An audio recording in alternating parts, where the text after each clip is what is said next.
पूरा परिकर क्षेत्र जो इस पवित्र कथा का लाभ ले रहे हैं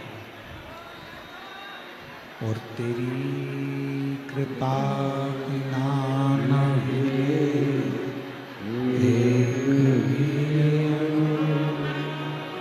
लेते श्वास तेरी कृपा से बखान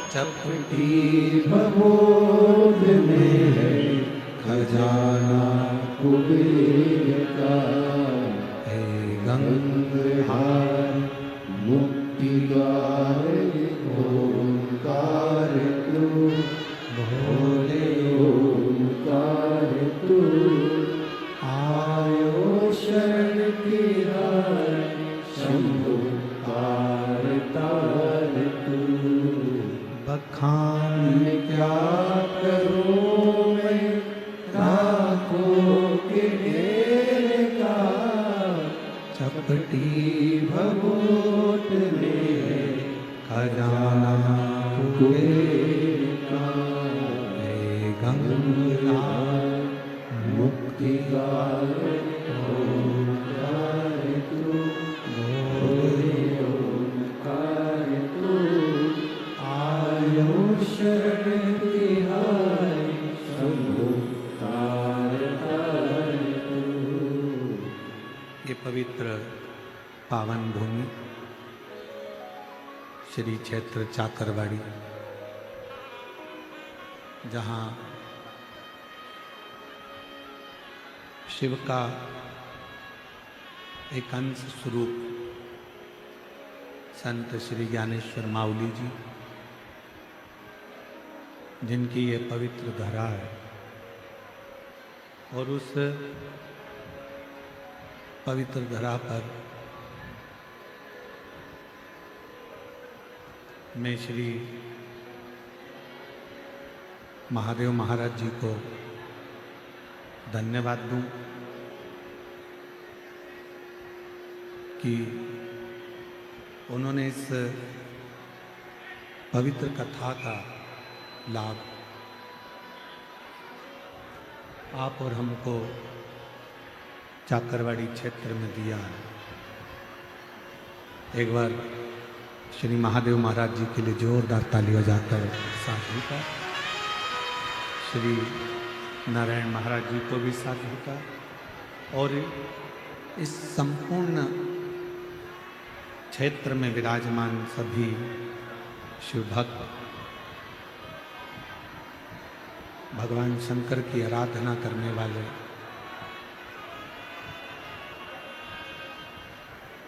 सभी शिव भक्तों को बहुत बहुत साधुता है।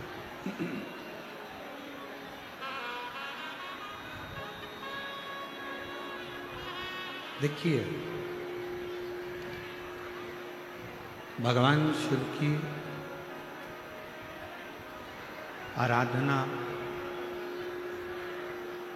जरूरी नहीं कि हम जल होगा तभी भगवान शिव को राजी कर सकेंगे। हमारे पास में कोई बेलपत्र होगी तो ही हम भगवान शंकर को राजी कर सकेंगे। हमारे पास में कोई पुष्प होगा तो हम भगवान शिव को राजी कर सकेंगे। शिव महापुराण की कथा कहती है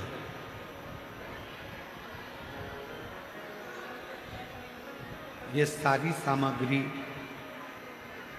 पूजन का सारा सामान, ये सब बाद में है। पहले सबसे ज़्यादा अगर कोई जरूरी है, सबसे ज़्यादा यदि कुछ जरूरी है तो वो हमारा दिल, हमारा मन भगवान को समर्पित करना जरूरी है।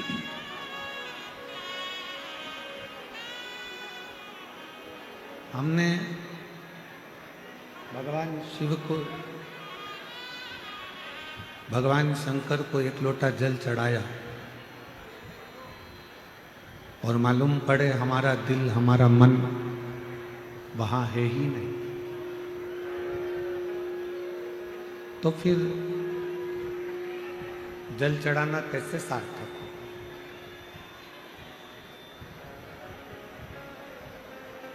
मंदिर की ही बेलपत्र उठाकर वापिस भगवान शंकर को समर्पित कर देना, भगवान शिव को चढ़ा देना, ये कब स्वीकार करते हैं भगवान? जब आपका मन, जब आपका चित्त, आपका मन, आपकी बुद्धि सब शिव में समाहित हो। जब तक भगवान शंकर में ये सब चीजें समाहित नहीं होगी, जब तक भगवान शंकर के उस शिवलिंग में हमारा मन, हमारा चित्त समाहित नहीं होगा, तब तक शिव प्राप्त नहीं हो सकता।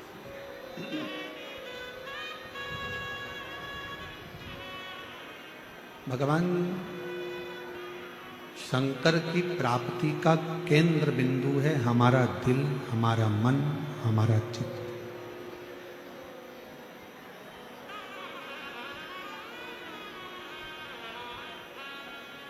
आप इतनी सारी संख्या में आए हो, लाखों की संख्या है। सरकारी आंकड़े के हिसाब से कथा के पहले दिन ही 3.5 से 4 लाख शिव भक्तों ने पंडाल में बैठकर कथा सुनी थी।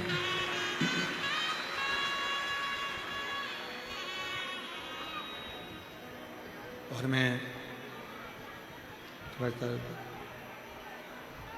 महादेव महाराज जी को इस चीज के लिए धन्यवाद देना चाहूंगा कि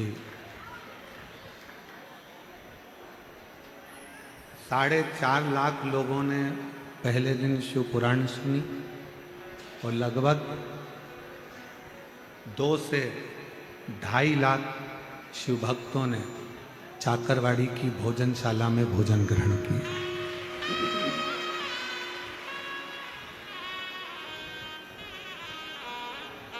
महादेव महाराज जी,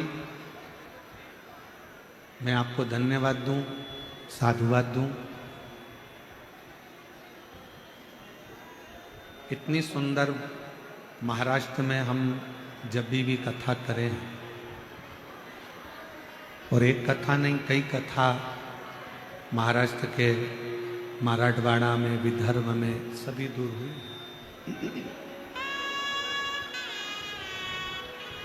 पर जो भोजन व्यवस्था चाकरवाड़ी में देखने को मिली, वो भोजन व्यवस्था कहीं देखने को मिली।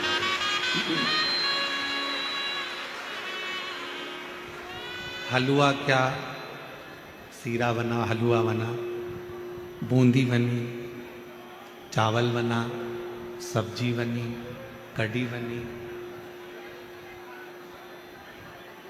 मिक्सचर बना, और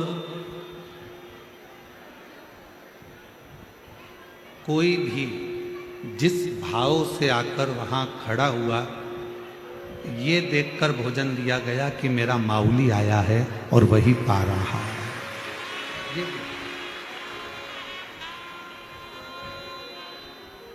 मैं इस पवित्र शिव महापुराण की कथा में संत ज्ञानेश्वर माउली की इस पवित्र धरा से मैं महादेव महाराज जी आपको, नारायण महाराज जी आप सबको धन्यवाद दूं। बहुत बहुत साधुवाद।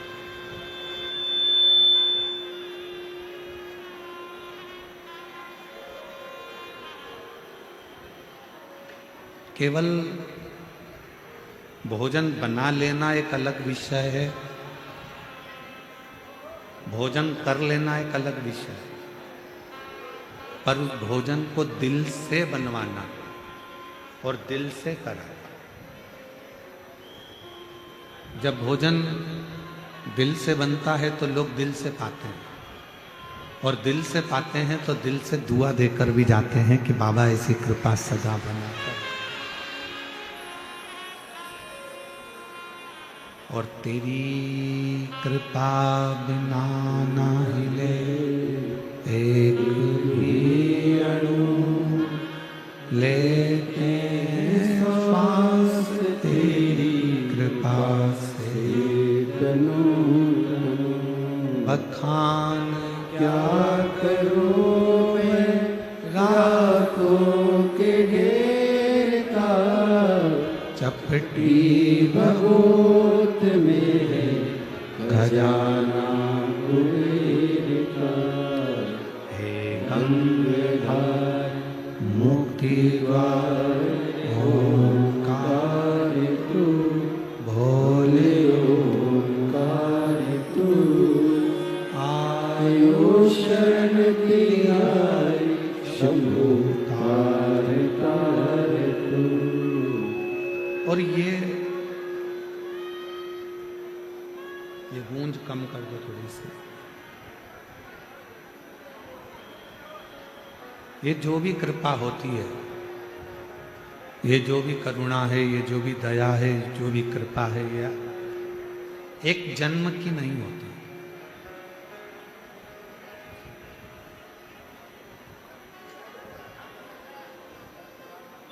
एक उत्तर देना बीड़ वालों, जितने चाकरवाड़ी में कथा सुन रहे हो सब उत्तर देना।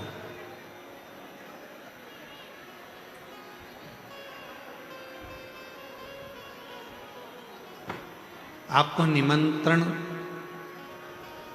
तब तक दिया जाता है जब तक आप मनुष्य की देह में हो, मानव के शरीर में हो।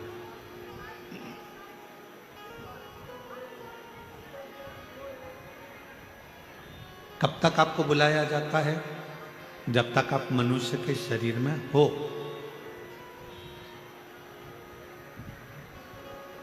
मानव बनकर जन्मे तो तुमको लोगों ने निमंत्रण भी दिया, कथा में आना, कथा सुनना, कथा में आना, बैठना, कथा श्रवण करना, आना, पधारना। ये कुछ भी नहीं चल रहा है मुझे लग रहा। पधारना, आना, कथा में पहुंचना, ये निमंत्रण कब तक दिया जाता है? निमंत्रण कब तक देते हैं?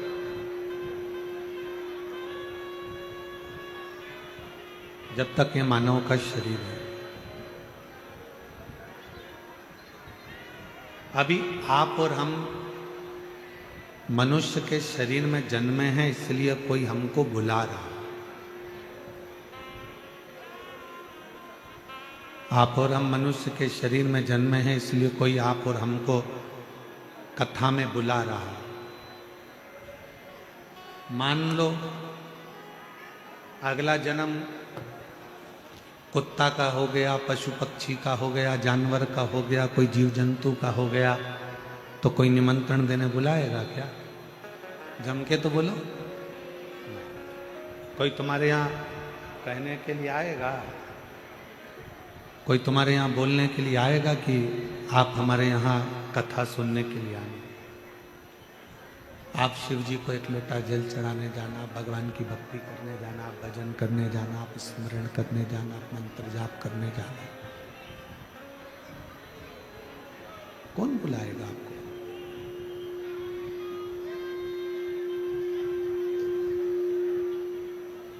मनुष्य का शरीर मिला, मानव का शरीर प्राप्त हुआ, मानव का शरीर मिला तो कोई ने आपको निमंत्रण भी दिया। मानव का शरीर मिला तो आप लोगों को बुलाया भी गया कि कथा सुनो, सत्संग सुनो, मंदिर जाओ, देवालय जाओ, शिवालय जाओ, एक लोटा जल समर्पित करो। अगला जन्म मिलना, क्या मिलेगा, कैसा मिलेगा, ये किसी को नहीं। और फिर अगले जन्म में कोई तुमको बुलाएगा कि नहीं बुलाएगा, अगले जन्म में कोई तुम्हें निमंत्रण देगा कि नहीं देगा, ये किसको मालूम? कौन को मालूम?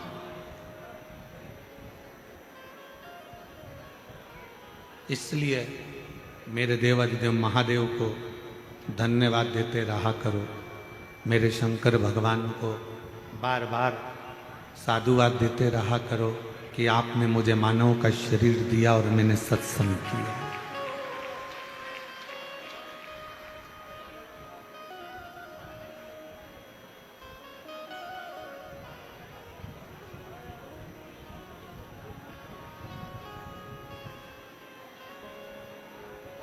ये बड़ी मुश्किल से मिला।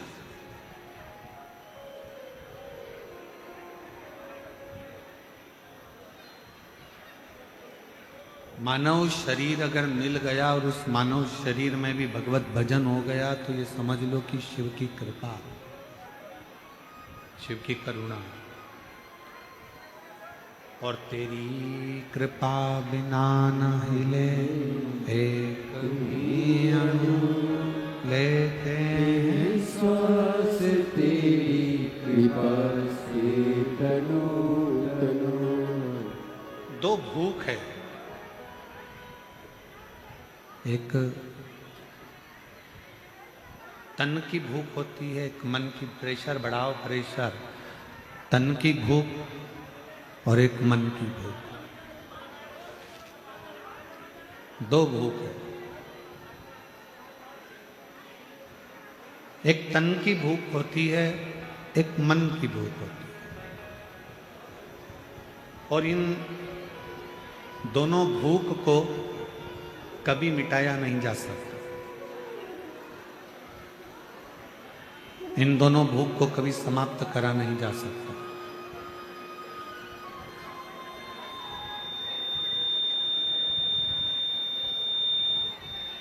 ना ही तन की भूख, बाहर की आवाज तो अंदर आ रही है पर अंदर की आवाज बाहर अंदर नहीं आ रही है। तन की भूख और मन की भूख, ये दो भूख है। और इन दोनों भूख को कभी समाप्त नहीं करा जा सकता। ना ये तन की भूख समाप्त होती है, ना मन की भूख समाप्त होती है। फिर शिव महापुराण की कथा कहती है कि इन दोनों भूखों के समाप्त नहीं होती तो फिर करा क्या जाए।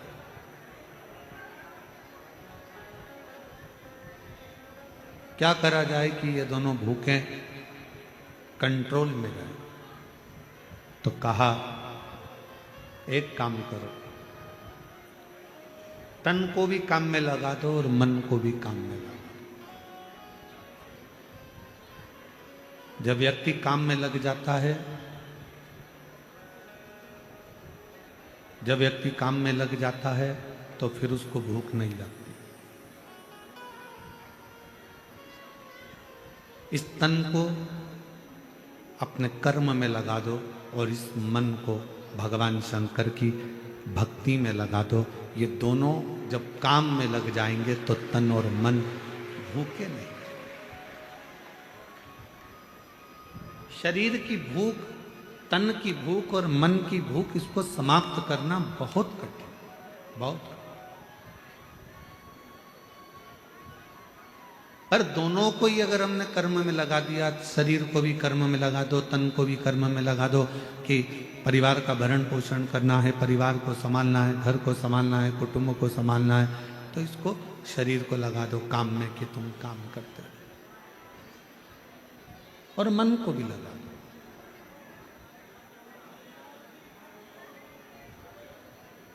11 इंद्रियों में सबसे ज्यादा कठिन, चंचल अगर कुछ है तो वो हमारा मन है। 5 कर्मेंद्री, 5 ज्ञानेंद्री, और इन इंद्रियों पर भी सबसे ज्यादा भारी पड़ जाता है तो वो मन है। एक मन 10 इंद्रियों पर भारी पड़ता है।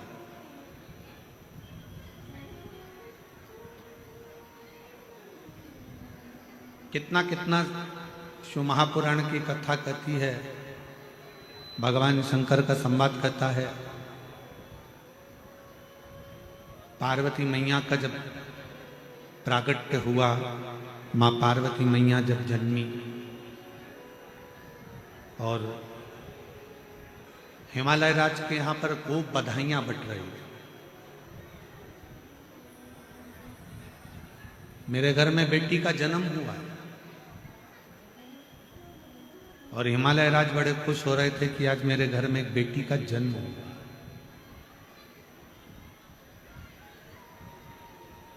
और खुशी मनाओ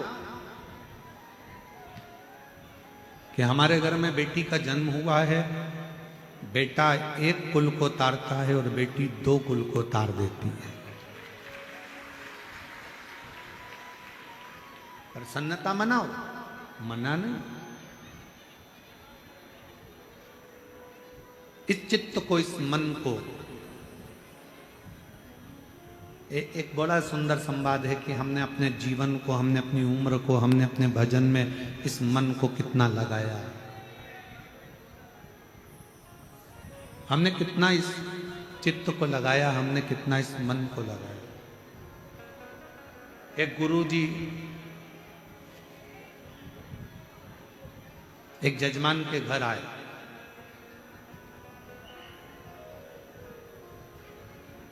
और गुरुजी यजमान के घर पर आए और यजमान के घर पर आने पर यजमान प्रणाम करा, चरण पखारे, नमन करा।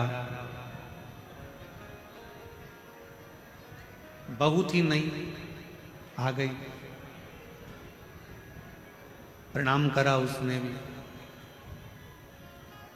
इतने में गुरुजी ने बहू से पूछा,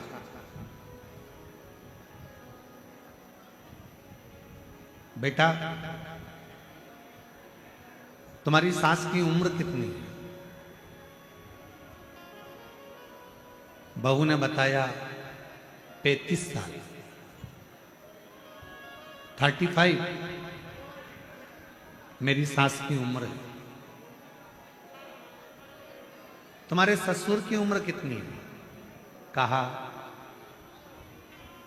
25, 25 साल। फिर गुरुजी ने पूछा, बेटा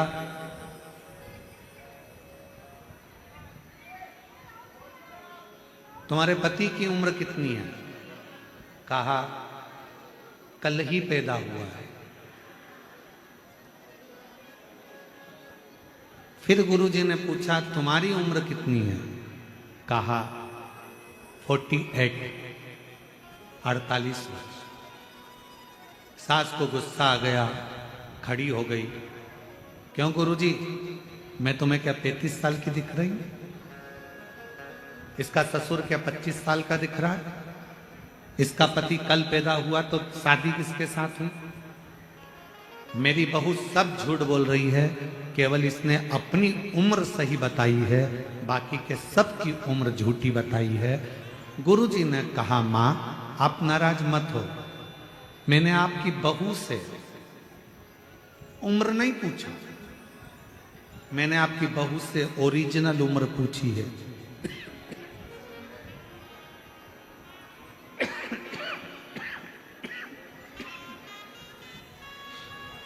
मैंने तुम्हारी बहू से असली उम्र पूछी।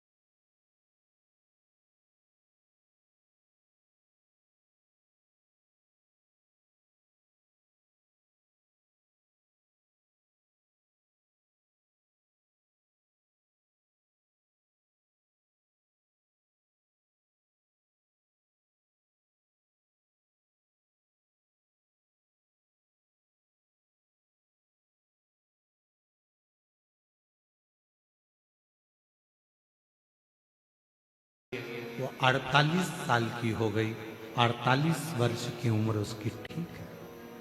और पति से रोज कहती थी, चलो सियोर वाला महाराज आया है, कथा चल रही है चाकरवाड़ी में, इतने दिन से नहीं गया, बस कल से ही उसने जाना चालू करा, मतलब कल ही वो पैदा हुआ है, उसका सही जीवन तो कल से ही चालू।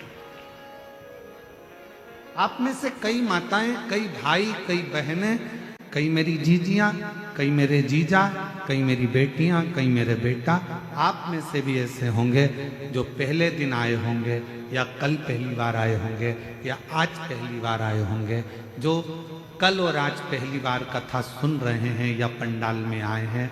आप सबको हैप्पी बर्थडे टू यू। आप सबको जन्मदिन की बधाई हो। क्यों? क्योंकि हमारी सही उम्र तो वही है जो हमने शंकर भगवान को दे दी, बाकी की उम्र तो हमारी जो हमने निकाल दी। हमने बाकी की जो उम्र निकाली है, हमारी उम्र जो व्यर्थ गई है नातों में, रिश्तों में, कुटुंब में, कबीले में, परिवार में, यहाँ वहाँ ना जाने कहाँ कहाँ हमने जो उम्र को निकाल दिया, वो हमारी उम्र बेकार।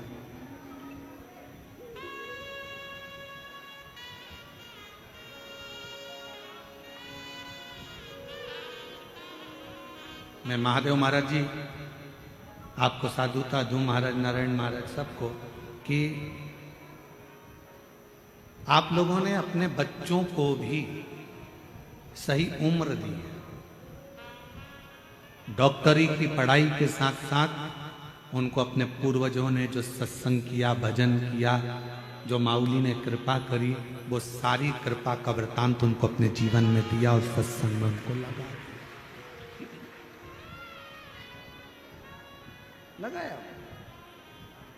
कितना मुश्किल है ये मानव जीवन को सत्संग में लगाना, कितना कठिन है ये मनुष्य शरीर को परमात्मा तक लेकर जाना, कितना कठिन।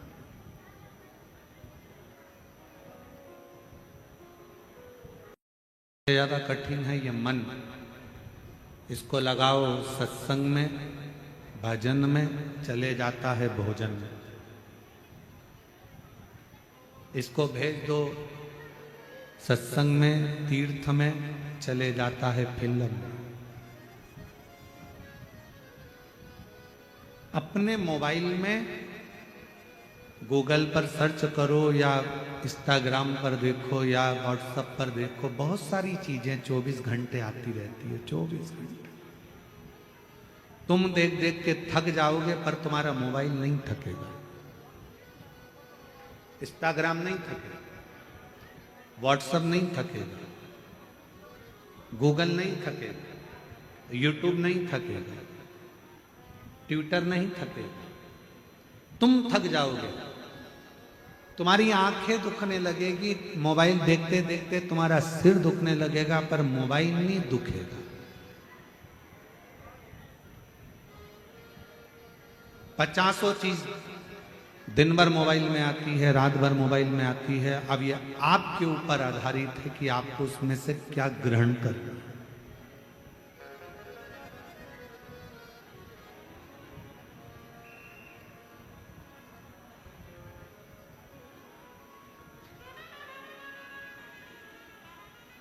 आज हम एक बात कहना जा रहे हैं, परंतु हो सकता है कि बहुत सारे लोगों को इस चीज से काली मिर्ची लग जाए।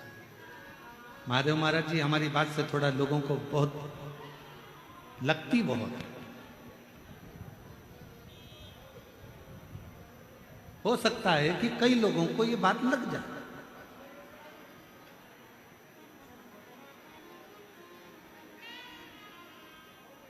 आज के समय के बच्चे आपकी बिल्कुल नहीं सुनते।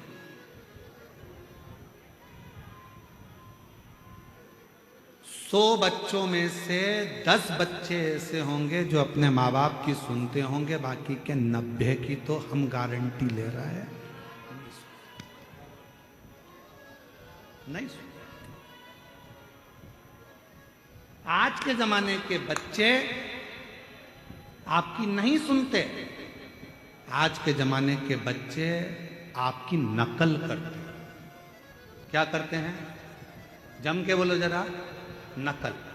पापा ने ऐसा किया था, मम्मी ने ऐसा किया था, दादी ने ऐसा किया था, दादा ने ऐसा करा था, बुआ जी ने ऐसा करा था, नानी जी ने ऐसा करा था। उनने मुझे 500 का नोट दिया तो मैं भी 500 ही दूंगा। उनने अपने व्यवहार में 200 रुपये दिया थे, मैं भी 200 रुपये दूंगा। उनने बिछुड़ी दी थी, पायल दी थी शादी में, मैं भी पायल दूंगी।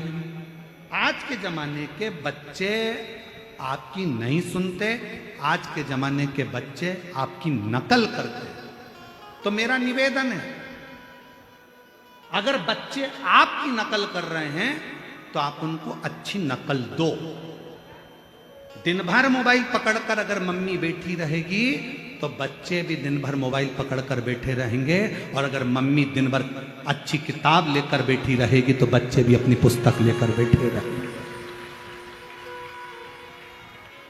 दादी दिन भर सीरियल देखेगी तो बच्चे भी सीरियल देखेंगे। दादी अगर लड़ाई करेगी तो बच्चे भी लड़ाई करेंगे। इसलिए दादियों से भी निवेदन है कि टीवी पर शिव पुराण सुनना तो बच्चे भी कभी ना कभी सत्संग सुनने की आदत डाल लेंगे।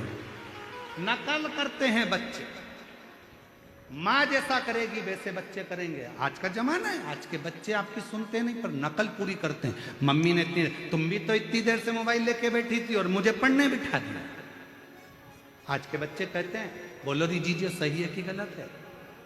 थोड़ा सा लोगों को गलत लग सकता है, परंतु हम जो बोल रहे हैं इस व्यासपीठ के माध्यम से आज का बच्चा नकल करता है। मम्मी तुम भी तो रात को 10-10 बजे तक मोबाइल देखती रहती हो और हमको मना करती रहती हो। बच्चे नकल करते हैं, तुम मोबाइल पकड़ कर बैठोगी तो तुमसे ज़्यादा तुम्हारी औलाद मोबाइल पकड़ कर बैठेगी। तुम दिन भर शॉपिंग करोगी तो तुम्हारी औलाद भी बाइक लेकर जाएगी और मॉलों में शॉपिंग करेगी। तुम अगर 24 घंटे मायके बात करोगी फोन पर तो तुम्हारी औलाद भी फिर टीना मीना गीना नीना से बात करती रहेगी। बस यही जी, बच्चे आपको और हमको देख रहे हैं, बच्चे घर के माँ बाप को देख रहे हैं। आज के बच्चे आपकी सुनते कम हैं पर आज के बच्चे आपकी नकल ज़्यादा करते हैं। इसलिए अपने बच्चों को अगर नकल भी सिखा रहे हो तो एक काम करना, रोज़ आधा 1 घंटा रामायण लेकर, भागवत लेकर, गीता लेकर, शिवपुराण लेकर, ज्ञानेश्वरी लेकर अपने हाथ में लेकर बैठना। तो मुझे उम्मीद है कि आने वाली पीढ़ी भी वो शब्द याद रखेगी, वो भी पकड़े।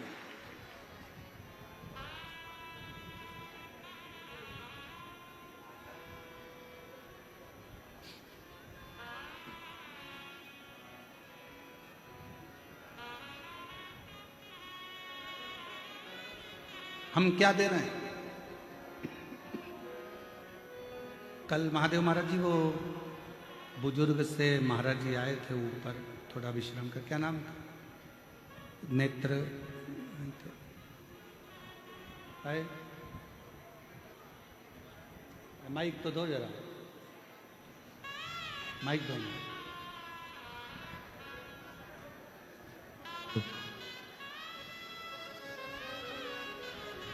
कौन से महाराज जी थे? महाराज जी मुकुंद काका जाट देवळेकर है, मुकुंद काका जाट देवळेकर। मुकुंद महाराज जी प्रणाम, बैठिए। कल उनको दर्शन हमने किए मुकुंद महाराज जी के। उनके सुपुत्र भी कीर्तन का, सुपुत्र के सुपुत्र भी भगवत भजन। जैसे महादेव महाराज जी, नारायण महाराज जी आपके बच्चों से मिले, जैसा आप सत्संग में डूबे हुए हो वैसे ही आपके बच्चे सत्संग में डूबे। आपको सत्संग, महादेव महाराज जी आप लोगों, नारायण महाराज जी आपको सत्संग आपके पिता से प्राप्त हो, पिता को सत्संग उनके गुरु और पिता से प्राप्त हो, और वो जो आपने आपके पिता से सीखा वो आपने अपने बच्चों को दिया, और बच्चे भी आने वाली पीढ़ी को देकर जाएंगे। ये निश्चय, ये खुशी है, ये प्रसन्नता है।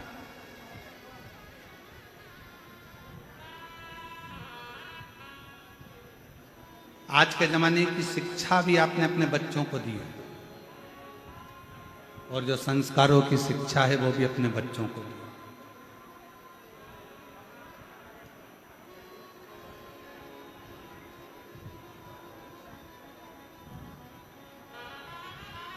नकल करते हैं बच्चे, माँ को देखेंगे, पिता को देखेंगे, घर के बड़ों को देखेंगे, बुजुर्गों को देखेंगे तो उनको देख के नकल करेंगे।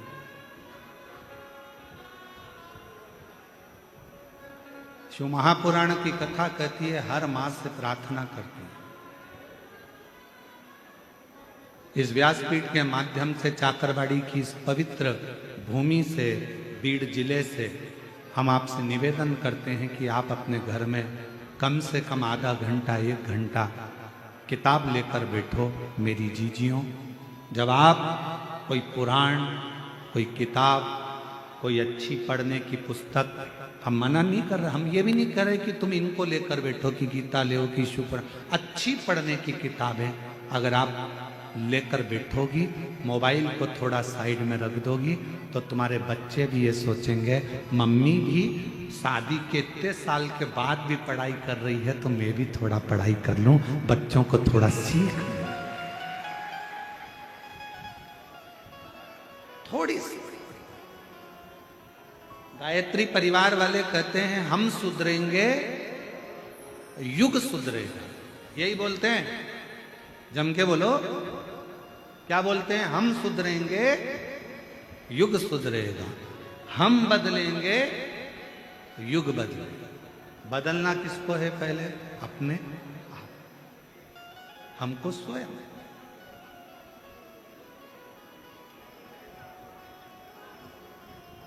और जिस दिन हम स्वयं बदल गए, हमें किसी को बदलने की जरूरत नहीं है। आज का जमाना बड़ा विचित्र है। एक सास बहू के आते से ये सोच लेती है कि मैं भी कोल्हापुर की रहने वाली हूं, अच्छे अच्छे को बदल देती हूं। मैं भी वाशिम की रहने वाली हूं, मैं भी मालेगांव की हूं। ये कल की बहू मुझे बदलेगी, मैं इसको बदल दूं। और बहू जब तुम्हारे यहां विवाह कर कर आती है तो वो भी कह देती है मैं भी अमरावती की हूं, ये आई मुझे बदलने वाली, मैं इसको बदल दूं। बेटा बाप को बदलने में लगा है, बाप बेटे को बदलने में लगा है, बहू सास को बदलने में लगी है, सास बहू को बदलने में लगी है, बहन भाई को बदलने में लगी है, भाई बहन को बदलने में लगा है, ननन भाभी को बदलने में लगी है, भाभी ननन को बदलने में लगी है। मेरा निवेदन है आप किसी को मत बदलो, अपने आप को बदल लो, पूरा घर बदल जाएगा। आप स्वयं भी तो बदलो, आप स्वयं भी तो बदलो अपने आप को।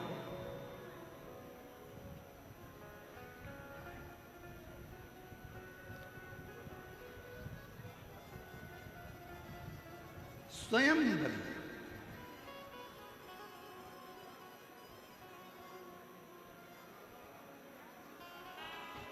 वो कहते हैं ना कि साहिब मेरा सिर खड़ा, साहिब मेरा सिर खड़ा, पलक पलक सुधिले,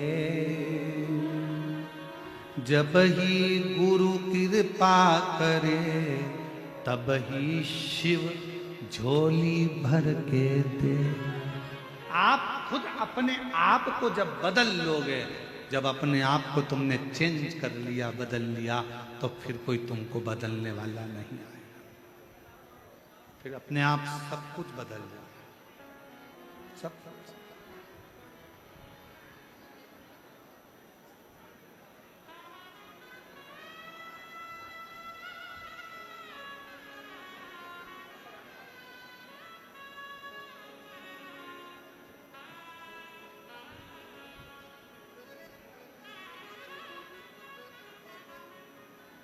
शिव महापुराण की कथा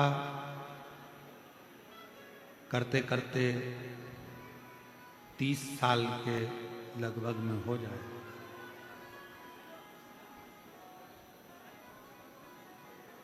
इन 30 साल के अंदर हमने अपनी व्यासपीठ से कभी ये नहीं कहा कि आप अपने रिश्तेदारों को या अपने कुटुंब वालों को या परिवार वालों को कथा में लेकर आओ,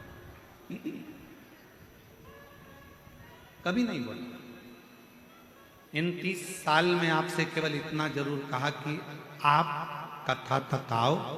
जब आप कथा तक आओगे, एक ना एक दिन ऐसा आएगा कि अपन अगर सुधर गए, अपन शिव तक जाना चालू कर दिए, तो एक दिन पूरा मोहल्ला, पूरा गांव, पूरा घर, सब शंकर के मंदिर जाना चालू।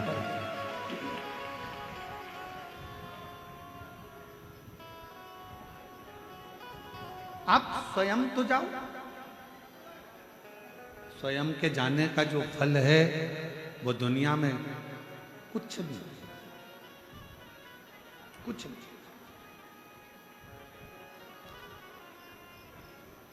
और मत बुरे कर्म कर बंदे, वरना पछताएगा।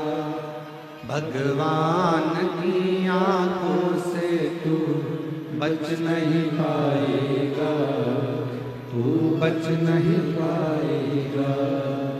अरे ओ अज्ञानी मत करना दानी, अरे ओ अज्ञानी मत करना दानी। तेरे कर्म का फल भी तू ही पाएगा, जैसा किया तूने तेरे आगे आएगा।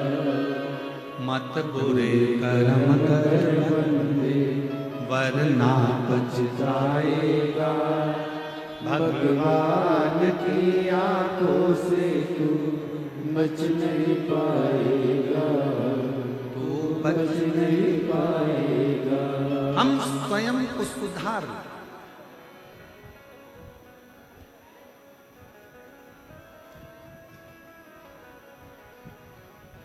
स्कूल कौन कौन गया है? हाथ उठाओ। अरे उठाओ तो, सभी गए होंगे, हम भी गए, उठा लिया, कर लो।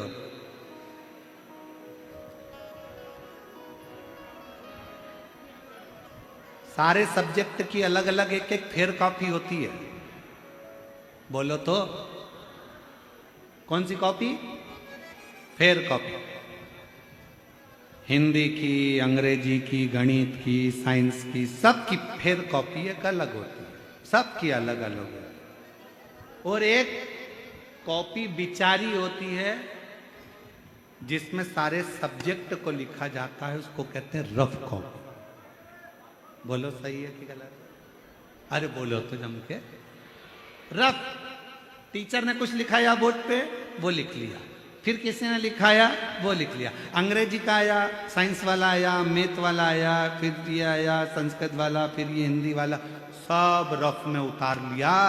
फिर बाद में से रफ से अपन ने उसको फेयर कॉपी में उतार दिया और एक कॉपी अलग फेयर बना दी।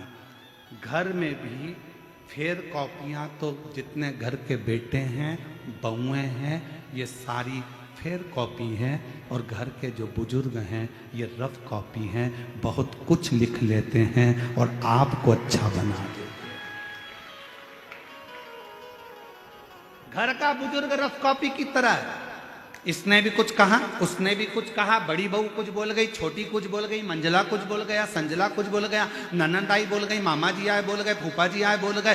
वो रफ कॉपी घर का बुजुर्ग सब अपने अंदर उतारता जाता है और उन सब की सुनकर फिर रफ कॉपी में से फेयर कॉपी बनाता जाता है। बड़े बेटे को कह देगी बेटा ऐसा कर लेना, छोटे को कह देगी ऐसा कर लेना। हिंदी सही कर दी, अंग्रेजी की कॉपी सही कर दी, साइंस की कॉपी सही कर दी, पूरे घर को अच्छा कॉपी दिया, फेयर कॉपियां दे दी और घर की वो रफ कॉपी तो रफ ही रह गई। आखिरी में भी लोगों ने कहा माँ तू चुप रहे, तुझे कुछ नहीं आता। क्यों? क्योंकि वो रफ थी, उसने सब कुछ धारण करा, फेयर नहीं हो पाई क्योंकि सबके लिए जी थी। ये कॉपी, रफ कॉपी सबके लिए जी है। ये रफ कॉपी आखिरी में उठाकर खत्म हो जाती है, भरा जाती है तो फेंक दी जाती है। और फेयर कॉपी को तो एग्जाम तक भी संभाल कर रखा जाता है, काम आएगी, काम आएगी, काम आएगी। माँ बाप वो रफ कॉपी हैं जिन्होंने आप जैसे बच्चों को फेयर कॉपी बना दिया और आपको अच्छे बैग में सजाकर एग्जाम तक पहुंचा दिया, वो माता पिता। और उस माता पिता का आदर करो, सम्मान करो, सत्कार करो। आज बच्चों को जैसे एक माता पिता को बच्चों की जरूरत होती है, इसी तरह बच्चों को भी अपने माता पिता की जरूरत होती है, इसी तरह माता पिता को भी बच्चों की जरूरत होती है।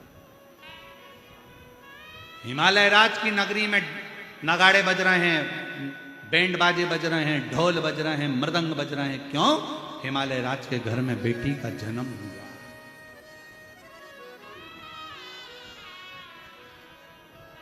बेटी का जन्म।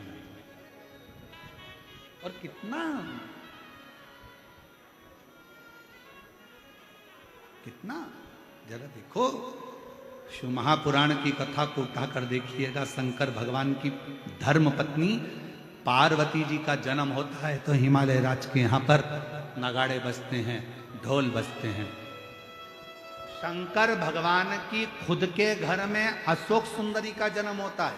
जया, विषहरा, शामली बारी, दौतली, देव। शंकर भगवान के घर में 6 लड़कियों का जन्म होता है। गणेश जी का जन्म हुआ तो नगाड़े नहीं बजे, कार्तिकेय का जन्म हुआ तो नगाड़े नहीं बजे, और शंकर भगवान के घर में भी अगर बेटी का जन्म हुआ है तो नगाड़े बज रहे हैं। नगाड़े बज रहे हैं, आनंद हो रहा है, चारों तरफ बधाइयां बांटी जा रही हैं कि हमारे घर में बेटी का जन्म हो गया। बेटी का, पर बेटी भी हो तो ऐसी हो जो अपने माँ बाप का नाम रोशन करे। आज के जमाने में एक बेटी ने इंदौर में ऐसा काम कर दिया कि पूरा मीडिया हिलकर रह गया। आप सबको मालूम होगा वो राजा की कथा कि क्या उत्पात मचाया। ऐसी बेटी ना, ऐसी बेटी। पार्वती माता का जन्म हुआ, हिमालय राज की नगरी आनंदित हो गई। आनंदित, पूरी हिमालय राज आज गौरवान्वितता महसूस कर रहे हैं। और मेरा बेटियों से निवेदन है, जितनी बेटियां इस आस्था चैनल के माध्यम से कथा सुन रही हैं, जितनी सोशल मीडिया पे कथा सुन रही हैं, जितनी इस चाकरवाड़ी की पवित्र भूमि पर कथा सुन रही हैं, माउली बाबा के इस पवित्र स्थान से, मेरे शंकर का एक रूप है माउली, उनके एक इस पवित्र स्थान से जितनी बेटियां कथा श्रवण कर रही हैं, मैं उनसे भी कहूंगा कि आप, केवल एक बेटी ऐसी होती है जो अपने माँ बाप को 94 तरह के नरक में से बाहर निकाल के ले आती है। बेटी, बेटा नहीं। बेटा एक कुल को तारता है। बेटे को तो कन्यादान, बेटे को तो बाप का पिंडदान करना पड़ता है, बेटे को तो माँ का पिंडदान करना पड़ता है, बेटे को तो दादा दादी का पिंडदान करना पड़ता है, तब जाकर वो तरते हैं। पर बेटी को पिंडदान की भी जरूरत नहीं पड़ती जब माँ बाप अपनी बेटी का कन्यादान करते हैं। कन्यादान के समय पर माँ बाप 94 तरह के नरकों से छूट जाते हैं। 94 तरह के नरक से छूट जाते हैं। बेटी बेटी होती है।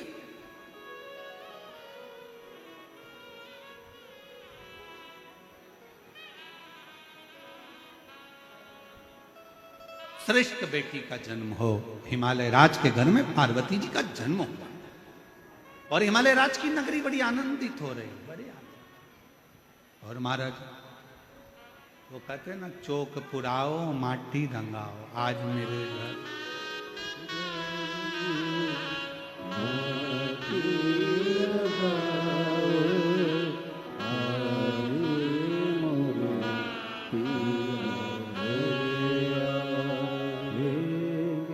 कितना सुंदर भाव कहा गया कि भगवान शिव के पार्वती मैया का प्रागट्य हुआ, हिमालय राज आनंदित हुआ, पितृलोक आनंदित हुआ, देवलोक आनंदित हुआ, भूमंडल आनंदित हुआ, चारों तरफ आनंद ही आनंद समाहित हो गए। पूरा देवलोक आनंदित है, पूरा देवलोक। और उस देवलोक में जब पार्वती मैया का जन्म के समय पर देव ऋषि नारद जी का आगमन हुआ, देव ऋषि नारद का, और नारायण श्रीमन नारायण नारायण श्रीमन नारायण देव ऋषि नारद का आगमन हो गया। हिमालय राज की धर्म पत्नी मैनावती की गोद में पार्वती दी। देखा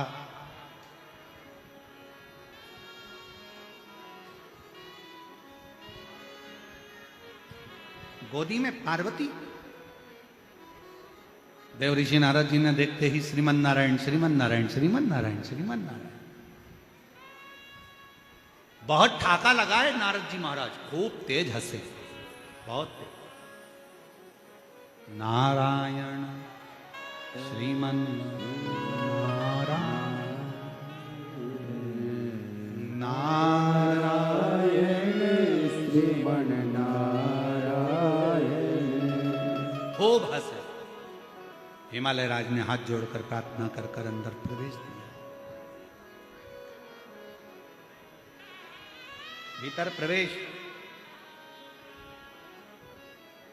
शिव महापुराण की कथा कहती है जो महाकाल के दरवाजे पर जाता है वो भाग्यशाली कहलाता है।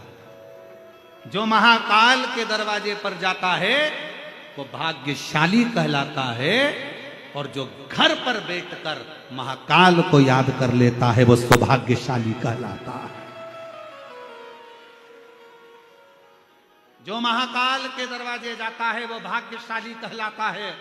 और जो घर बैठकर मेरे काल अधिपति महाकाल को याद कर लेता है वो सौभाग्यशाली कहलाता है कि मैंने आज मेरे बाबा को अपने घर तक बुला लिया है। घर तक।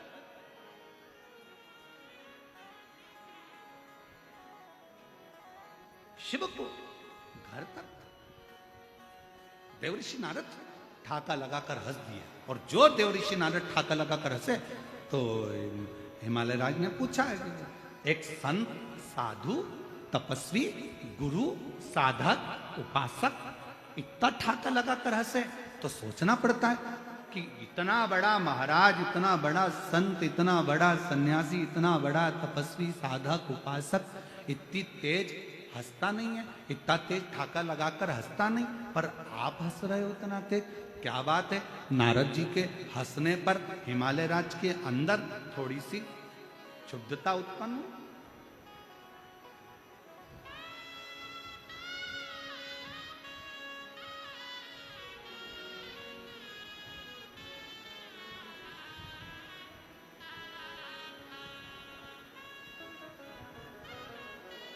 एक निवेदन है आप सबसे, जो लोग भी शिव महापुराण की कथा में चाकरवाड़ी आ रहे हैं उनसे प्रार्थना करूंगा कि जलवृष्टि हो रही है तो अपने साथ में छाता या पॉलीथीन पन्नी अवश्य लेकर, कोई भी गीला ना हो। जिन जिन के पास छाते हैं वो अपने अड़ोसी पड़ोसी को भी लगाकर बिठा लें। आप लोगों के भक्ति को मैं महादेव महाराज इन शिव भक्तों की भक्ति को नमन करता हूं कि इतना पानी गिरने पर भी लोग छाता लगा लगा कर कथा को सुन। ये भक्ति है, ये अविरल भक्ति है।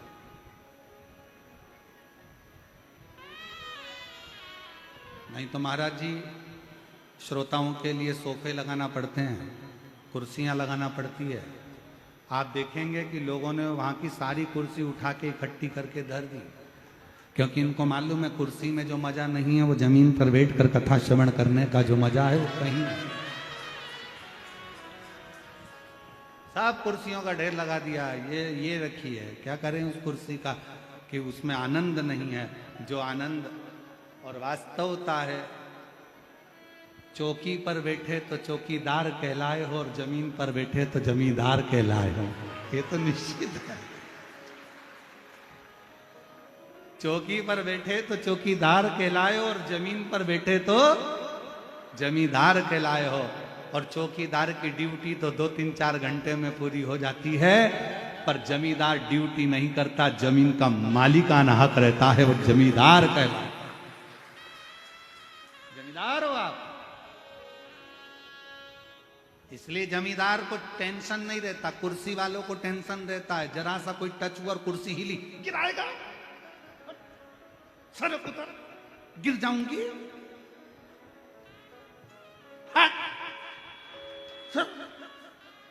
कुर्सी वालों को टेंशन है कब गिर जाए।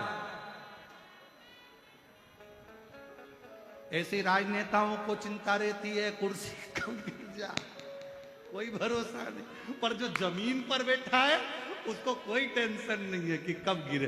कोई गिरा जमीन पे और कोई आ गया खसको खसको खसको खसको।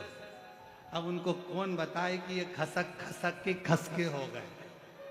अब क्या खसके, कोई चिंता नहीं। हम तो बाबा के भरोसे चलते हैं, हम तो बाबा के भरोसे चलते हैं।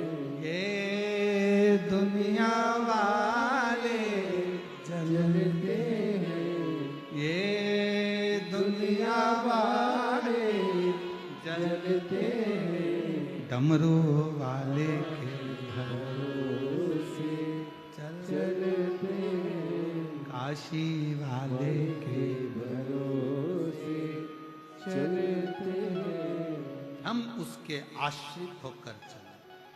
नारद जी हंसे। हिमालय राज को चिंता व्यापी। क्यों हंस रहे हो, किस लिए, क्यों हंस रहे हो? चिंता व्यापी, चिंता क्या बात है? फिर पूछा नारद जी से हिमालय राज ने कि क्यों हंस रहे? देव ऋषि नारद ने पार्वती मैया का स्वरूप देखकर कह दिया मुझे हंसी इस बात की आ रही है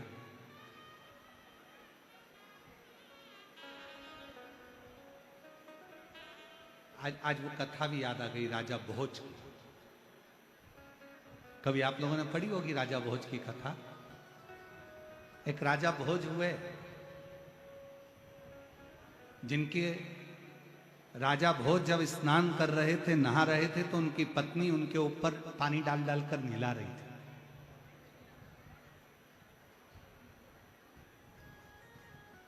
और राजा भोज की पत्नी जब स्नान करा रही थी, राजा भोज कह रहे थे अपनी पत्नी से और पानी डाल,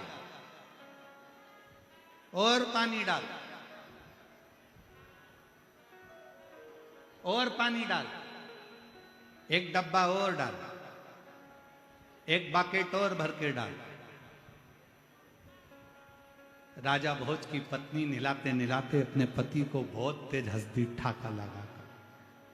आज देवर्षि नारद के हंसने पर यह कथा स्मरण में आ गई।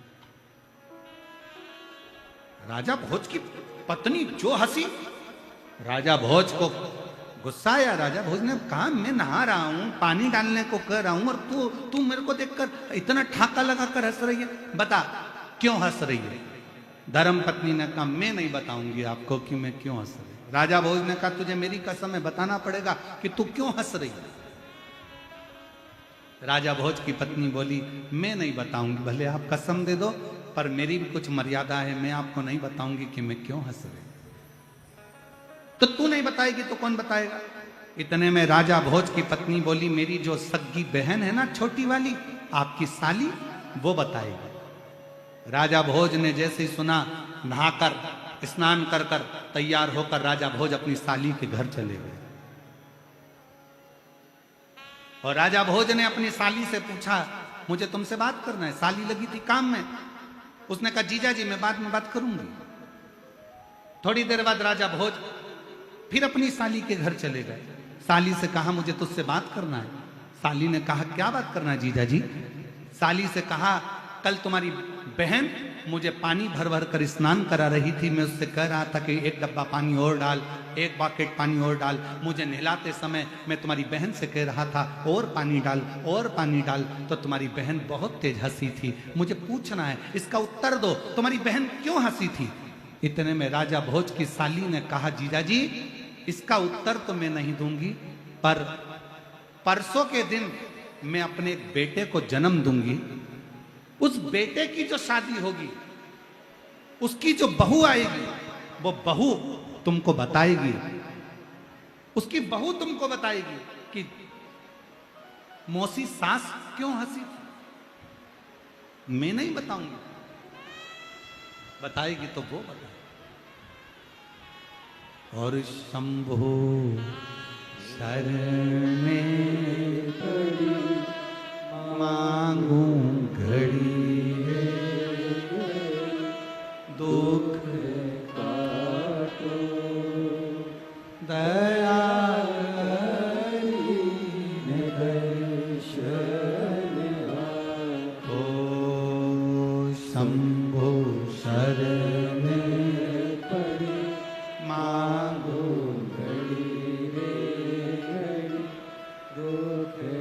एक निवेदन आप सबसे, अगर स्वीकार करें तो अच्छी बात है। थोड़ा थोड़ा क्लोज होंगे ना तो हो सकता है 25 से 50 लोग और आपके बीच में बैठ सकेंगे। थोड़ा थोड़ा सा आप लोग अंदर की ओर दबेंगे तो जो गीले हो रहे हैं वो लोग भी अंदर की ओर आते चले जाएंगे। थोड़ा थोड़ा दबते चले जाए। अंदर वालों से निवेदन है, पहले जो बीच में बैठे हैं वो थोड़ा थोड़ा दबेंगे तो अंदर वाले बाहर वाले अंदर आते चले जाएंगे।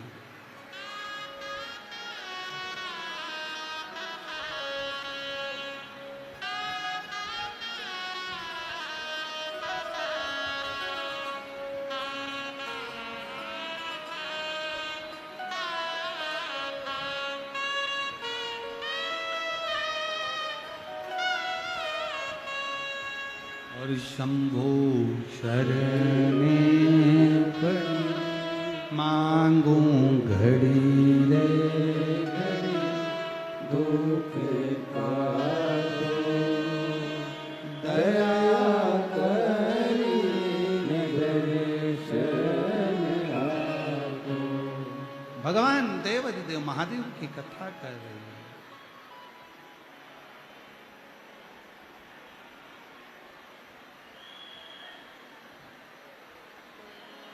बाबा भोलानाथ है हमारा, तुम्हारा तुम्हारा हमारा। बाबा भोलानाथ है हमारा तुम्हारा, तुम्हारा हमारा। प्यारा शंभुनाथ है हमारा, तुम्हारा तुम्हारा हमारा। प्यारा शंभुनाथ है हमारा, तुम्हारा तुम्हारा हमारा।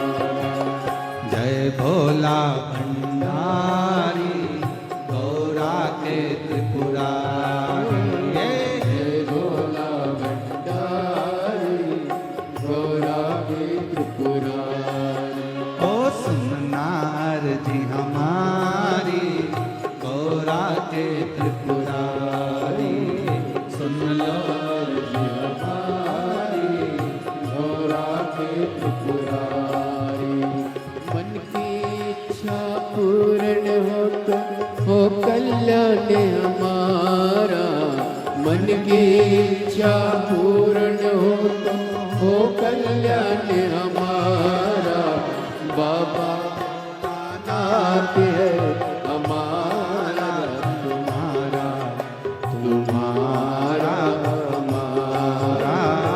बाबा भोलानाथ है हमारा, तुम्हारा तुम्हारा हमारा। शंभो।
नगरी के कंकर पत्थर हम बन जाए, इस नगरी के कंकर पत्थर हम बन जाए।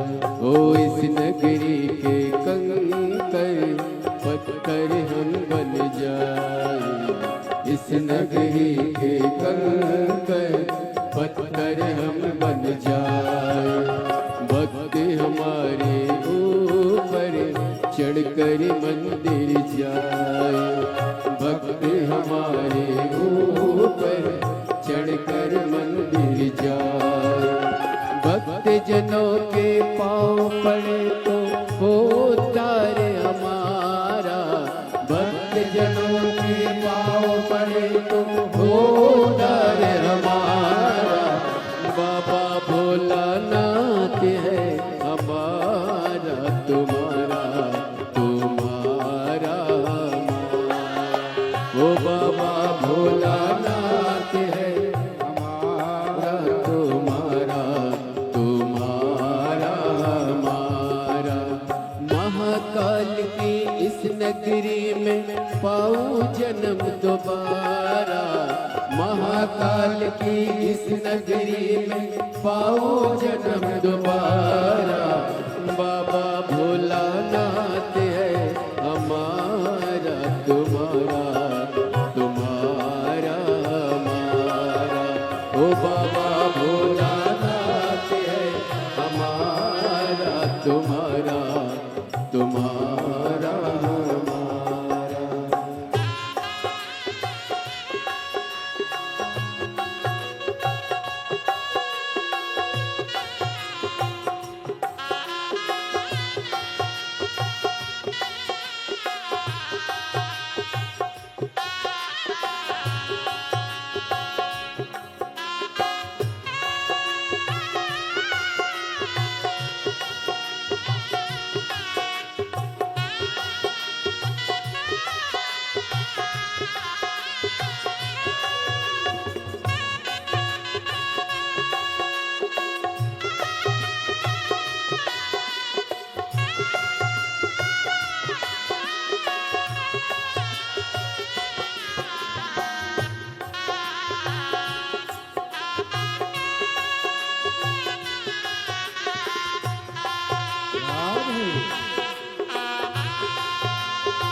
जय भोला भंडारी गौरा के त्रिपुरारी, ओ जय भोला भंडारी गौरा के त्रिपुरारी। ओ रखियो लाज हमारी गौरा के त्रिपुरारी, रखियो लाज हमारी गौरा के त्रिपुरारी। मन की इच्छा पूर्ण हो कल्याण हमारा, मन की इच्छा पूर्ण हो कल्याण हमारा। ओ बाबा भोलानाथ है हमारा, तुम्हारा तुम्हारा हमारा। ओ बाबा भोलानाथ है हमारा, तुम्हारा तुम्हारा हमारा। बाबा भोलानाथ है हमारा, तुम्हारा तुम्हारा हमारा। बाबा भोलानाथ है हमारा, तुम्हारा तुम्हारा।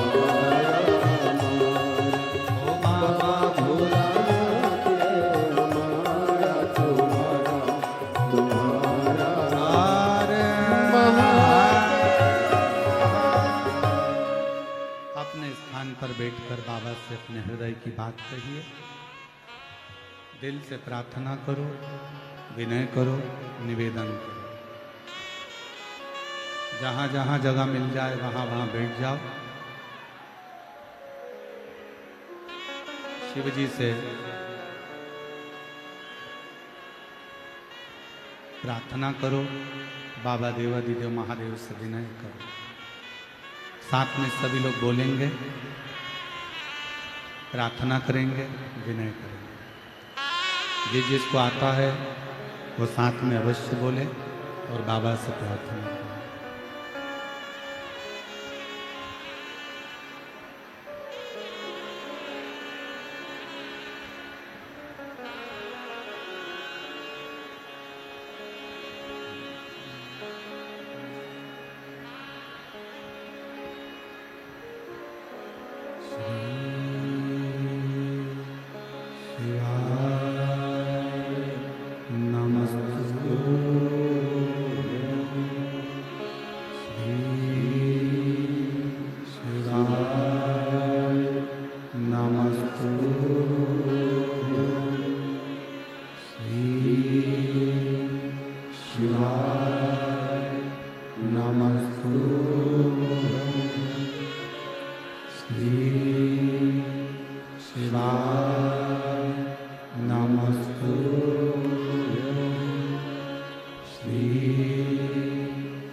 बाबा देवादिदेव महादेव, भगवान शिव भगवान उत्तरकालदर्शी, कैलाशी विनाशी भगवान शंकर की पवित्र कथा कर रही है, शिव महापुराण वर्णन कर रही है।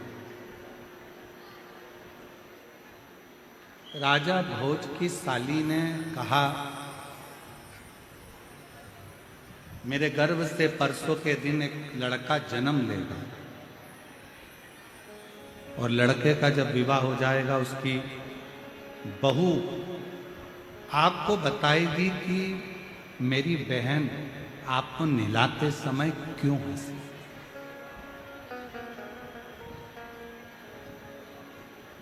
इतना ठाका लगाकर हंसने का काम क्या था?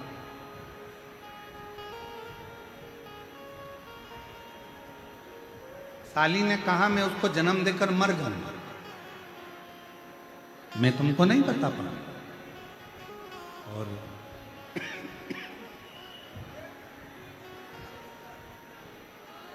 साली ने बच्चे को जन्म दिया। बच्चे को जन्म देकर साली मर गई। राजा भोज लड़के के जन्म के बाद 18 साल तक इंतजार करता रहा कि इसकी शादी होगी। शादी होकर बहू आएगी, बहू मुझे बताएगी कि मेरी पत्नी नहलाते समय क्यों हंसी?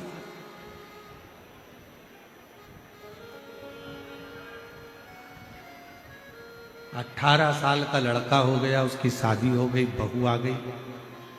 राजा भोज अपनी साली की बहू के पास जाकर पूछे कि मुझे बताओ कि तुम्हारी मौसी सास मुझे नहलाते समय, स्नान कराते समय ठाका लगाकर क्यों हंसी थी?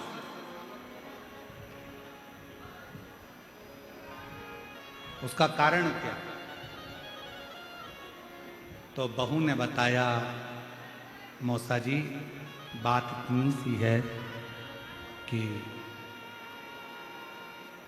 एक नारी का जो जन्म होता है, एक नारी का जो जन्म होता है, कभी वो पत्नी के रूप में जन्म लेती है, कभी वो मां के रूप में जन्म लेती है। आपकी जो धर्म पत्नी है, पूर्व में आपकी एक बार मां बनी थी। आप छोटे से थे, नहाने का मन नहीं कर रहा था, भाग रहे थे, मां पकड़ कर लाई, नहलाया, पानी से डर रहे थे। तुम्हारी पत्नी आज इसलिए हंस रही थी कि जो पहले बचपन में डर रहा था, कई सालों, कई जन्म पहले, आज वही मुझसे कहता है कि एक डब्बा पानी और डालो। वो बात याद आकर, तो ऐसा मेरी पत्नी ने मुझे क्यों नहीं बताया? कहा, मौसा जी हर प्रश्न का उत्तर देने का एक समय होता है, कभी कभी उत्तर समय पर नहीं दिया जाता। हो सकता है कभी कभी देवऋषि नारद कह रहे हैं कि मेरे हंसने का कारण आप पूछ रहे हिमालय राज। हिमालय राज ने पूछा, बताओ ये क्यों हंस रहे हो? ठाका लगाकर हंसने का कारण क्या है? तुम्हारे चेहरे पर यह हंसी क्यों? एक संत, साधु, गुरु, तपस्वी, साधक, उपासक, सन्यासी इतना तेज ठाका लगाकर हंसे, ये श्रेष्ठ नहीं? आप इतनी तेज हंसे हो, क्यों हंसे इतना तेज? कारण क्या इतने तेज हंसने का? तब देवऋषि नारद ने कहा, हंसने का कारण केवल इतना सा है कि जो मैनावती की गोद में पार्वती जी सो रही हैं, ये छोटी सी लड़की का भाग्य बड़ा विचित्र है। इसको जो पति मिलेगा, जटाजूट बांधने वाला मिलेगा। इसको जो पति मिलेगा, वैशधारी, नग्नधारी होगा। इसको जो पति मिलेगा, वो भस्म रमाने वाला नग्न वेशधारी होगा। आप इसलिए हंस रहे? हाँ,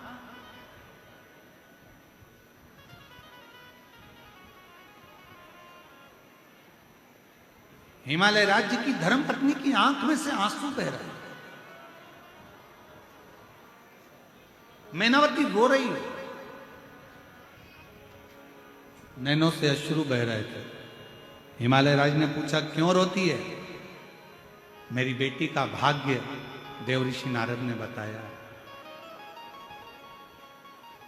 इतनी देर में तो तुरंत हिमालय राज ने अपनी धर्म पत्नी को समझाकर कहा, भाग्य बताने वाले ने भाग्य बताया है। फिर निवेदन करूं, ये बात हमने पहले भी कथा में कही, आज फिर कह रहे हैं, भाग्य बताने वाले ढेर सारे मिलेंगे, पर भाग्य बनाने वाला तो केवल एक ही मिलेगा, वो देवाधिदेव महादेव ही, उसके सिवा कोई नहीं। और मेरे बाबा दया करना,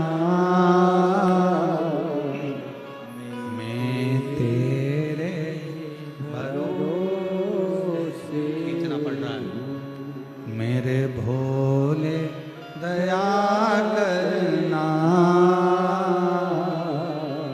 मैं तेरे भरोसे, ना घर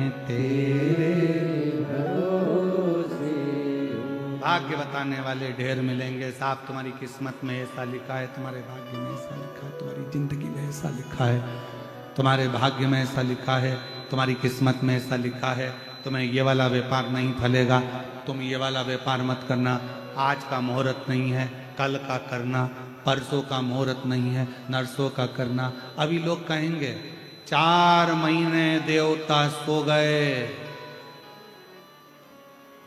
व्यापार 4 महीने बाद करना, और 4 महीने के अंदर निपट गए तो शिव महापुराण की कथा तो कहती है काल करे सो आज कर।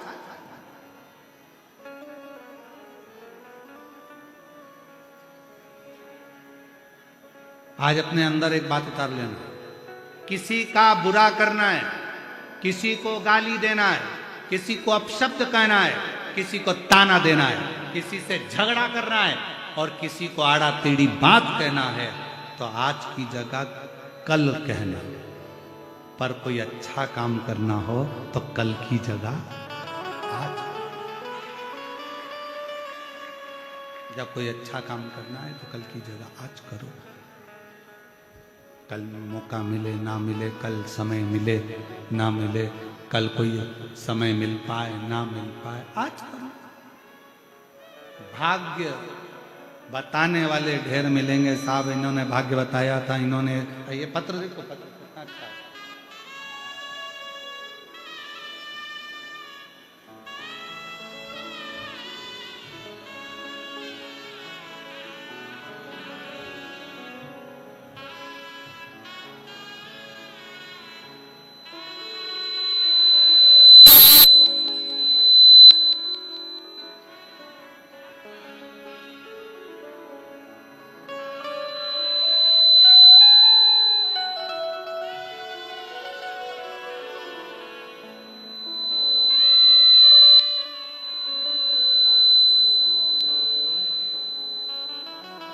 मैं सुसंगीता तुकाराम जी तांदड़के, मुकाम पोस्ट बंजरवाड़ी, तहसील जिला बीड़।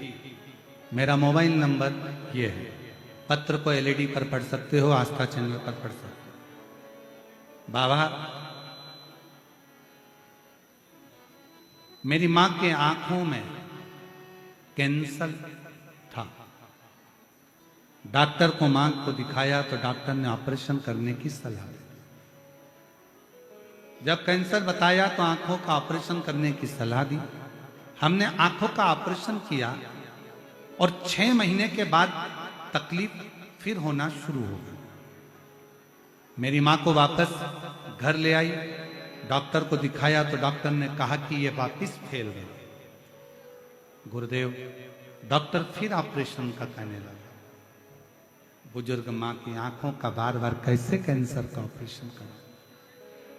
तब आपकी कथा पहली बार सुनी और बाबा आपने रात्रि को 12 बजे वाला एक उपाय बताया, और वो 12 बजे शिवरात्रि के दिन शहद चढ़ाकर बाबा को वो शहद उठाकर रखकर आंखों वाला जो प्रयोग था वो मैंने करना प्रारंभ करा। गुरुदेव, मैं बाबा का क्या धन्यवाद दूं। दूसरी बार जब मैं डॉक्टर को ऑपरेशन के लिए अपनी मां को लेकर गई और फिर पुनः जांच प्रारंभ हुई तो डॉक्टर ने कह दिया कि तुम्हारी माता की सारी रिपोर्टें नॉर्मल है, अब इनको ऑपरेशन की भी जरूरत नहीं है, इनके आंखों का कैंसर समाप्त हो गया। मैं बाबा को यहां प्रणाम करने के लिए आई हूं। बाबा, शिव शिव है, शंकर शंकर है। एक बात और कहना चाहती हूं बाबा, मेरा लड़का इंजीनियर का आखिरी साल था, मेरे लड़के का एक फॉर्म नहीं भरा था, इसलिए मेरे लड़के को फाइनल परीक्षा देने की अनुमति नहीं थी। फिर नाराज होकर मेरा लड़का घर आ गया, मुझे सब कुछ बताया तो हमने उससे पूना में आपकी कथा सुनने की सलाह दे दी। मेरा लड़का आपकी पूना की कथा सुनने के लिए बैठ गया। हम माँ बेटे दोनों कथा में बैठ गए पूना में, और लड़के ने विचार कर लिया कि मैं पशुपति व्रत करूंगा। और पशुपति व्रत करने का पहला ही सोमवार था और मेरे बाबा ने ऐसी कृपा करी कि उसके इंजीनियरिंग कॉलेज के प्रोफेसर का फोन आकर कहते हैं कि आपका लड़का परीक्षा में बैठ सकता है और उसको आप बिठा सकते हैं। मैं बाबा को यहाँ प्रणाम करने के लिए आई हूँ। कहीं बैठी हों तो आ सकते हैं बाबा को बेलपत्र लेने के लिए। एक पत्र और बड़ा सुंदर है। मेरा नाम सोनाली गणेश, नागरगोजे, गांव औरंगपुर, तहसील परली, जिला बीड़ की रहने वाली हूँ। मेरा मोबाइल नंबर ये है। गुरुदेव, मैंने शादी के बाद सरकारी नौकरी की आस छोड़ दी थी। तब मेरी माँ ने कहा, आस्था चैनल पर मिश्रा जी की शिव पुराण की कथा आती है, तुम सुनो। मैंने 2021 से कथा सुनना आरंभ कर दिया। आप कहते हो जो भी कुबेर भंडारी की कावड़ भरता है, एक बार जो कुबेर बाबा की कावड़ भरता है, कुबेरेश्वर धाम जाकर कावड़ चढ़ाता है, बाबा उसकी सभी मनोकामना पूर्ण करते हैं। मैंने भी मन में कर लिया। आपने जो कावड़ भरवाई 2021 में, वही कावड़ मैंने बाबा की आपके साथ चलकर भरी और बाबा से झोली पसार कर प्रार्थना करी, बाबा कुछ भी हो मेरा एग्जाम क्लियर कराना। और बाबा की ऐसी कृपा हुई गुरुदेव कि 2022 में भी कावड़ चढ़ाई, 2023 में भी कावड़ चढ़ाई और बाबा की कृपा से आज मेरी स्वास्थ्य विभाग में सरकारी नौकरी लग गई है। मैं बाबा को यहाँ प्रणाम करने के लिए आई हूँ, बाबा को नमन करने के लिए यहाँ पहुंची हूँ। और मेरे बाबा दया करना, एक पत्र और है बड़ा सुंदर। तेरे भरोसे। मेरा नाम मीना राकेश नवाल, निवासी अजमेर राजस्थान से हूँ। आप ही हैं? आ जाइए। मेरा नाम मीना राकेश नवाल, निवासी अजमेर राजस्थान से आई हूँ। मेरा मोबाइल नंबर ये है। मेरा विवाह 1999 में हुआ। विवाह के 23 साल तक मुझे औलाद नहीं हुई। गुरुदेव, हम सब पढ़े लिखे, ऐसा कोई डॉक्टर नहीं छोड़ा जिस डॉक्टर से इलाज नहीं करवाया, ऐसा कोई हॉस्पिटल नहीं छोड़ा जहां हमने इलाज ना करवाया। जैसा जैसा डॉक्टर बोले सब कुछ करवाया, पर मेरे यहां संतान का सुख नहीं आया। गुरुदेव, तब आखिरी में हिम्मत हार गए। जब 22 साल हो गए, हिम्मत हारे, तब 2020 में मेरी जेठानी के माध्यम से शिव पुराण की कथा के बारे में सुना और शिव महापुराण की कथा के बारे में सुना। तुम प्रदीप मिश्रा की कथा सुना करो। फिर मैंने एक बार मन बनाया कि शिव पुराण की कथा सुनूं। आपकी कथा सुनने में मैंने आंकड़े की जड़ का प्रयोग किया। मैंने पशुपतिनाथ का व्रत किया। बिलपत्र के वृक्ष के नीचे ब्राह्मण ब्राह्मणी को खीर खिलाने वाला एक प्रयोग किया और बाबा की कृपा ऐसी हुई कि 2022 में अक्टूबर के महीने में मुझे 23 साल के बाद संतान की प्राप्ति हुई। मैं बाबा को प्रणाम करने के लिए आया। ले आओ।